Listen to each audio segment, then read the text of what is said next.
제가 방송을 하면서 가장 많이 다룬 소재 중에 하나가 미술 감상이 아닌가 생각해 봅니다.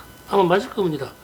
이 한 해가 다 가는 시점에서 다시 한번 미술 감상에 대해서 이야기하는 것은 그냥 미술 감상을 아직까지 여전히 보고 느끼면 돼라고 하거나 네 맘대로 해석하면 돼 이런 이야기들이 도돌이표처럼 여전히 돌아다니기 때문입니다. 예전에도 작품 설명해 좀 줘라고 물으면 지금도 그냥 보면 돼라고 하는 말이 여전히 사용되고 있죠. 글쎄요, 이 부분이 좀 애매모호합니다. 별거 없어. 보는 사람이 중요해. 그럼 사실은 맞죠. 보는 사람이 그냥 자기 맘대로 해석하는 게 미술 감상이 선명하니까요. 그러면서 한 말 있죠. 작품을 보는 입장에서 보고 느끼라니. 뭘 보고 느끼라는 말이죠, 도대체? 요즘 여기다 잠깐 말을 다른 얘기를 하게 되면요. 요즘 SNS를 보면은 최근 동향이 한 몇 해 전 됐습니다만 페이스북이 하락하고 인스타가 좀 많이 상승하는 건 사실입니다. 우리 미술계 안에서 말입니다. 미술품을 구매하는 젊은 층들 중에서 많은 이들이 인스타를 통해서 화가들의 면면을 살펴보고 전시장을 찾거나 DM을 통해서 이미지를 받기도 한다는 이야기를 들었습니다. 그냥 다른 말하면 그거죠. 감상이고 뭐고 없이 그냥 자기가 코드가 맞으면, 취향이 맞으면 직진한다 이런 말도 맞는 것 같습니다. MZ세대의 특징이기도 하겠죠. 그럼에도 불구하고 오늘 이 시간에는요, 미술 감상을 위한 몇 가지를 한번 말씀해 드려보고 싶어 합니다. 이 미술 감상은요, 하나만 있는 것이 아니라고 생각합니다. 제가 말씀드리는 것은요, 제가 개인이 판단한 것이 제가 정리한 것이기 때문에 경험치와 이 환경에서 만들어지기 때문에 지식이나 미학이나 예술학적 관점과는 견해 차이가 있다는 것을 분명히 말씀드려 봅니다. 미리 밝혀 봅니다. 제가 볼 땐 그렇습니다. 미술 감상에는 추억 감상과 인지 감상, 스토리 감상, 서사적 감상 이렇게 네 가지가 있다고 생각을 합니다. 이거 좀 어렵죠? 다시 설명을 하면요. 내가 알고 있는 범위 내에서 작품 이미지를 판단하는 것을 추억 감상이라고 명명하고 있습니다.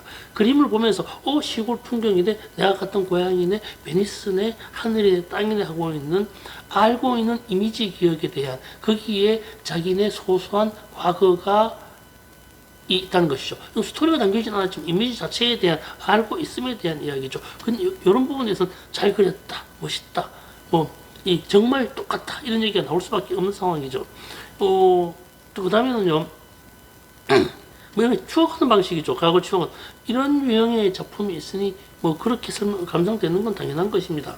두 번째는 인지감상이라고 합니다. 인지감상은 추억 감상에서 약간 진분한 상태죠. 그 작품을 알아보고 그것을 기억하며 추론하고 정보 교환을 합니다. 이게 그랬어. 아주 그랬어. 이 그림이 어때? 라는 이 상담을 취한 후 자신의 감상 영역으로 끌어들이는 방식입니다. 화가 영역에 발을 들이기 시작하는 부분이기도 하죠. 이것 또한 이런 유형의 작품들이 많습니다. 요 두 번째 감상이 우리 주변에 대단히 많은 작품들이 만들어지고 있습니다. 세 번째는 스토리 감상입니다.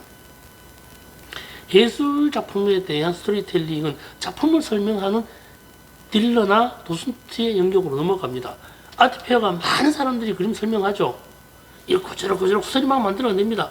완성된 작품에 대해서 화가가 관여할 필요가 좀은 있긴 합니다만 작품에 대한 설명이나 풀이나 작품에 제작된 상황과 경위, 원인들을 이야기하고 그것을 화가가 살아온 과거와 현재를 묶어서 작품을 설명합니다. 이런 것들이 우리 많은 분들이 설득을 당하게 되는데 자신의 처한 환경과 연결고리가 만들어져서 작품을 설명하고 설명을 듣고 이해하게 되는 상태죠. 여기는 이 부분에 대해서 작품 판매가 많이 이어지기도 합니다. 보는 감상에서 듣는 감상으로 전환되는 시점이라고 할 수 있습니다. 이게 또 마지막으로는요, 서사적 감상이라고 하는 것은 좀 어렵겠으면 인과관계, 작품에서의 인과관계를 찾아내는 감상법이기도 합니다. 영어로는 뭐 어떻게 좀 영어 데이터베이스라고 할까요? 이러한 데이터가 많이 쌓여진 상태에서 그림들이 그려졌다. 서사적이다. 그러니까 내러티브적 감상이라고 이야기할 수 있습니다. 그냥 우리말로 하면 개연성이라고 한자로 개연성이라는 말을 씁니다. 개연성이란 일어날 법한 일에 대해 미루어 짐작하거나 생각해 볼 때 그럴 가능성이 크다. 그럴 가능성이 있다. 라는 것을 개연성이라고 이야기합니다. 저는 제가 생각할 때 이 부분이 창작의 영역에 들어가 있지 않는가 하는 생각을 해봅니다. 좀 어렵습니다만 이 방송을 보고 계신 분들이 화가이거나 관련자시라면요. 미술의 감상에 대한 이야기를 역으로 생각해 보았으면 좋겠습니다. 내가 지금 어떤 작품을 제작하고 있는가 이 부분과 한번 맞춰볼 필요도 있지 않을까 생각해 봅니다. 추억 감상에 준하는 추억을 그리고 있는지 추억과 기억에 또 다른 이미지를 엮어서 만들어낸 인지 감상 능력은 아닌지 일기나 스펠처럼 스토리를 그리고 있는 것은 아닌지 생각해 볼 필요가 있습니다. 이러한 것들에 대한 이야기들이 감상과 연결되어 있는 말입니다. 이건 좀 다른 얘기입니다. 최근 구매자들의 이 영역을 살펴보게 되면요, 동향을 살펴보면요, 뭐 많은 분들이 아실 겁니다. 작가가 소개하자마자 이름이 뭐냐 묻는 순간 슬쩍 모르는 데서 인터넷 검색이 시작됩니다. 거기에 얼마만큼의 활동성과 얼마만큼의 영역과 어떤 이미지를 그려왔는지, 과거가 있는지, 현재가 있는지, 어떤 성의 것인지 먼저 파악하기 시작한다는 말입니다. 이를 통해 관심이 느껴지는 것이라면 이미지를 살펴본 후에 화가의 이름을 기억하고 그 화가가 난 찾아갑니다. 네이버나 페이스북이나 인스타에 포스팅하는 작업을 이런 것들을 살펴보면서 주변 사람들 살펴보면서 소소한 정보를 취합합니다. 요즘은요 좀 그림을 함부로 사진 않습니다. 아트피에 50만원, 70만원 이런 작품이 많이 판매되긴 하지만 그것은 사주는 경향이고 쇼핑 정도의 영역이죠. 이 미술품은 쇼핑이라고 하기에는 좀 과도하게 가격이 높죠.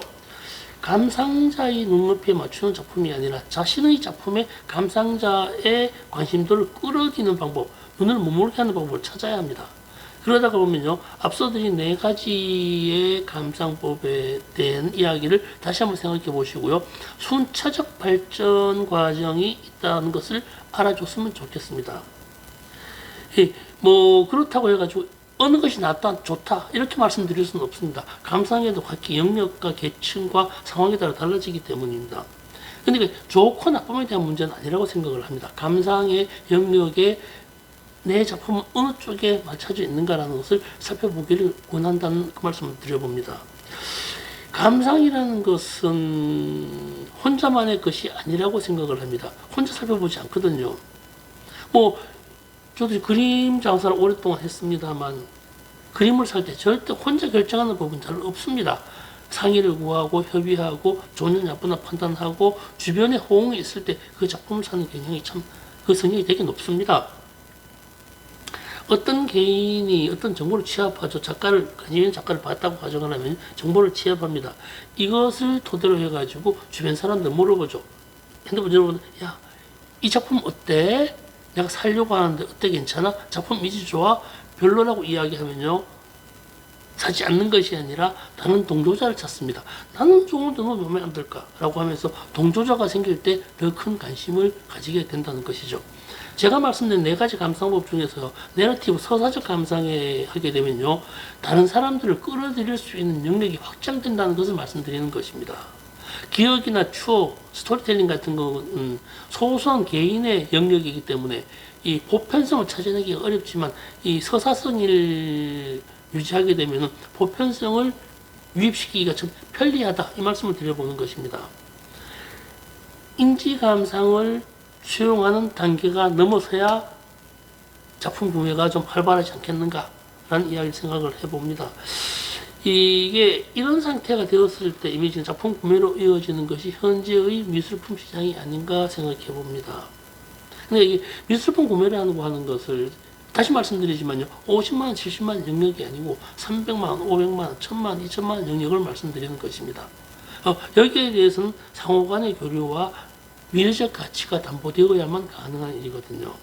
최소한 감상이라는 것이 보고 느끼는 것이 아니라 즐기고 평가하는 범위를 지녀야만 내러티브적 영역에 접근이 시작된다는 것을 말씀드려 봅니다.